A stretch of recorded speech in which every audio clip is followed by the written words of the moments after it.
തിരുച്ചിറപ്പള്ളിയെ ഇളക്കിമറിച്ച് ടി.വി.കെ നേതാവ് വിജയുടെ തമിഴ്നാട് പര്യടനത്തിന്റെ ആദ്യ ദിനം. ആയിരക്കണക്കിന് പേർ റാലിക്ക് എത്തിയതോടെ മുൻകൂട്ടി നിശ്ചയിച്ച സമയക്രമങ്ങളെല്ലാം തെറ്റിച്ചാണ് യാത്ര ഇപ്പോൾ മുന്നോട്ട് പോകുന്നത്.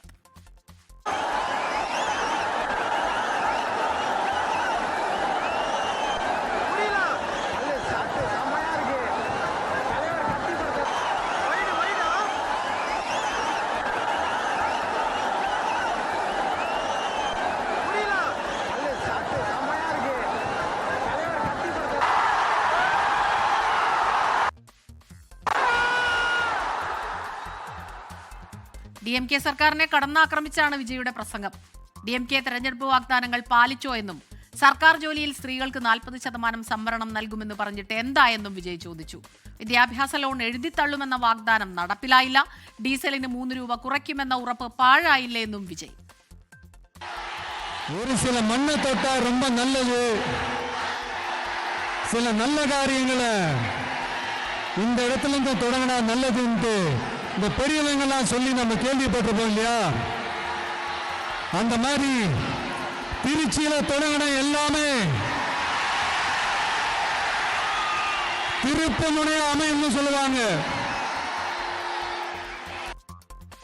മുഹമ്മദ് റഹീസാണ് ചേരുന്നത് തിരുച്ചിറപ്പള്ളിയിൽ നിന്ന്. റഹീസ്, കണക്കൂട്ടലുകളെല്ലാം തെറ്റി. സർക്കാരിന്റെ ചില നിയന്ത്രണങ്ങൾ ഉണ്ടായിരുന്നു. പോലീസ് ഉദ്യോഗസ്ഥർ പറഞ്ഞിരുന്നു ഇത്ര വാഹനങ്ങൾ പാടുള്ളൂ, ജനക്കൂട്ടത്തെ നിയന്ത്രിക്കണം. പക്ഷേ ഈ കാഴ്ചകൾ വളരെയധികം എന്താ പറയാ, വിജയിനുള്ള ഒരു പിന്തുണ, നേതൃത്വം പറഞ്ഞിരുന്നത് ഇതൊരു രാഷ്ട്രീയ നേതാവിനുള്ള പിന്തുണയല്ല, നടനുള്ള പിന്തുണയാണെന്നാണ്. പക്ഷെ അതൊന്നുമല്ല. കാര്യങ്ങൾ കൈവിട്ടു പോകുമോ എന്നുള്ള രീതിയിലായിരിക്കും ഇപ്പോൾ സർക്കാർ, അല്ലേ?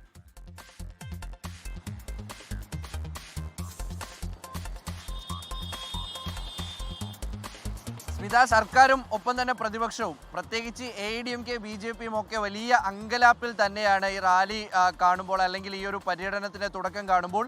പോലീസ് പറഞ്ഞത് റാലിയായിട്ട് വരരുതെന്നാണ്. പക്ഷേ വിജയ് പറഞ്ഞു, ഞാൻ ജനങ്ങളെ കണ്ടിട്ടേ വരികയുള്ളൂ, ജനങ്ങൾക്ക് തന്നെ കാണാനുള്ള അവസരമാണിത്, തനിക്ക് ജനങ്ങളെയും കാണാനുള്ള അവസരമാണ്, അപ്പോൾ അങ്ങനെ കണ്ടേ വരുള്ളൂ എന്ന് വിജയ് തീരുമാനിച്ചതോടെ പരിപാടി നീണ്ടുപോയത് 4.5 മണിക്കൂറിലധികമാണ്. 10:30 വിജയ് ഞാനിപ്പോൾ ഉള്ള ഈ സമ്മേളന വേദിയിലേക്ക്, ഈ ഒരു പ്രസംഗ സ്ഥലത്തിലേക്കൊക്കെ എത്തേണ്ടിയിരുന്നത്. പക്ഷേ അതിനപ്പുറത്തേക്ക് ഇവിടെ നിന്നൊരു 5 കിലോമീറ്റർ അപ്പുറമാണ് തിരുച്ചിറപ്പള്ളി എയർപോർട്ട്. അവിടെ നിന്ന് ഇവിടേക്ക് എത്താൻ വേണ്ടി വിജയ്ക്ക് വേണ്ടി വന്നത് 4.5 മണിക്കൂറിലധികമാണ്.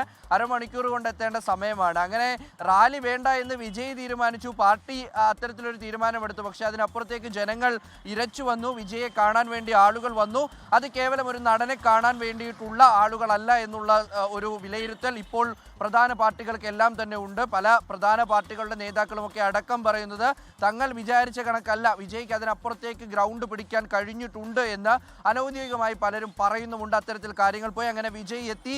വലിയ ആരവം, തടിച്ചുകൂടിയ ജനങ്ങൾ, അതിനെ കീറി മുറിച്ചുകൊണ്ട് വിജയ് ആ MGRന്റെ പ്രതിമയ്ക്ക് മുന്നിലേക്ക് എത്തി. അവിടെ തിരുച്ചിറപ്പള്ളിയുടെ മഹത്വത്തെ പറ്റി അദ്ദേഹം പറഞ്ഞു. രാഷ്ട്രീയമായി പ്രധാനപ്പെട്ട ഒരു സ്ഥലമാണ് തിരുച്ചിറപ്പള്ളി. MGRനും അണ്ണാദുരയ്ക്കും ഒക്കെ പ്രധാനപ്പെട്ട സ്ഥലമായി മാറിയ സ്ഥലമാണ്.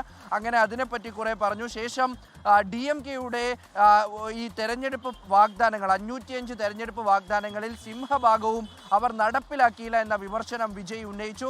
അതിനപ്പുറത്തേക്ക് കുട്ടികളെ ബാധിക്കുന്ന, സ്ത്രീകളെ ബാധിക്കുന്ന, വിദ്യാർത്ഥികളെ ബാധിക്കുന്ന, പൊതുജന ആരോഗ്യത്തെ ബാധിക്കുന്ന കാര്യങ്ങൾ, ഇതിലൊക്കെയും DMK നൽകിയ ഉറപ്പ് എന്തായി എന്നുകൂടി ചോദിച്ചുകൊണ്ടാണ് വിജയ് തൻ്റെ പ്രസംഗം അവസാനിപ്പിച്ചത്. ഒരു ചെറിയ കല്ലുകടിയായി മാറിയത് വിജയുടെ പ്രസംഗത്തിനിടെ അദ്ദേഹത്തിന് മൈക്ക് പലതവണ കേടായി, പലർക്കും കാര്യമായി ഒന്നും കേൾക്കാൻ കഴിഞ്ഞില്ല. അങ്ങനെ ഒരു ചെറിയ കല്ലുകടി ഉണ്ടായി. അതിനൊക്കെ ട്രോളി പലരും രംഗത്തെത്തുന്നുണ്ട്. പക്ഷേ അവരുടെയൊക്കെ ഉള്ളിൽ ചങ്കിടിപ്പാണെന്നാണ് TVK പ്രവർത്തകരും അവരുടെ വിജയ് ആരാധകരും ഒക്കെ പറയുന്നത്. എന്തായാലും ഒരു മികച്ച തുടക്കം ലഭിച്ചു വിജയ്ക്ക്. ഇന്നിനി 2 സ്ഥലത്തു കൂടി വിജയുടെ സന്ദർശനമുണ്ട്. അത് അരിയല്ലൂരും പേരാമ്പലൂരുമാണ്. അവിടെയൊക്കെയും സമയക്രമം തെറ്റുമെന്നുള്ള കാര്യം ഉറപ്പാണ്. പോലീസ് ഏറെ പാടുപെടുമെന്നുള്ള കാര്യം ഉറപ്പാണ്. എന്തായാലും വിജയ് വന്നിരിക്കുന്നു. വിജയ് പറഞ്ഞതുപോലെ ഒറ്റയ്ക്ക് വേട്ടയാടാൻ വിജയ് വന്നിരിക്കുന്നു. ആരൊക്കെ ഒപ്പം ചേരും, ആരുടെയൊക്കെ പെട്ടിയിൽ നിന്ന് വോട്ട് ചോർത്തും, എന്തൊക്കെ സംഭവിക്കാനിരിക്കുന്നു എന്നിനി 8 മാസം കാണാം സ്മിത. അതെ, കാത്തിരുന്ന് തന്നെ കാണണം. കാരണം തമിഴ്നാടിന്റെ ഒരു രാഷ്ട്രീയ പശ്ചാത്തലമൊക്കെ പരിശോധിച്ചാൽ, ചരിത്രമൊക്കെ പരിശോധിച്ചാൽ MGRും ജയലളിതയും ഒക്കെ കടന്നു വന്നത് ചലച്ചിത്ര രംഗത്തു നിന്ന് തന്നെയാണ്. അപ്പോൾ തീർച്ചയായും വിജയാകുമോ എന്നുള്ള ചോദ്യം അവിടെ അങ്ങനെ നിൽക്കുകയാണ്. മുഹമ്മദ് റഹീസ് ആണ് വിവരങ്ങളുമായി നമുക്കൊപ്പം ചേർന്നത്. ലോകത്തെവിടെയായാലും ഏത് സമയത്തും 24 വാർത്തകളും ഓഗ്മെന്റഡ് റിയാലിറ്റി പാക്കേജുകളും എക്സ്പ്ലെയിനറുകളും വിശദമായി കാണാൻ ഞങ്ങളുടെ YouTube ചാനൽ നിങ്ങൾക്ക് സബ്സ്ക്രൈബ് ചെയ്യാം.